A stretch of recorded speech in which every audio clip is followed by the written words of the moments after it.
আমাৰ সকলোৰে কাৰণে ডাঙৰ কথা আমাৰ মৰমৰ দাদা জুবিন দা বিহীন প্ৰথমটো ৰঙালী বিহু আৰু মোৰ প্ৰথমটো অনুষ্ঠান আজি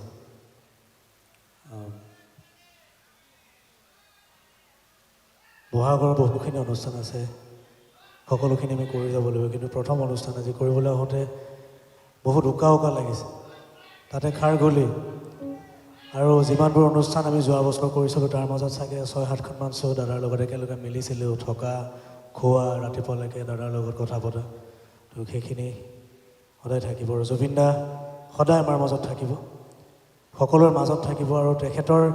গীতবোৰ লৈ তেখেতৰ সৃষ্টিখিনিক লৈ আমি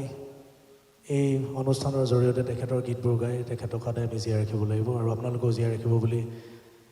আমাৰ বিশ্বাস আছে আমি সকলোৱে জীয়াই ৰাখিম আৰু জুবিন দা য'তেই আছে তাৰ পৰাই আমাক সকলোকে আশীৰ্বাদ কৰক আৰু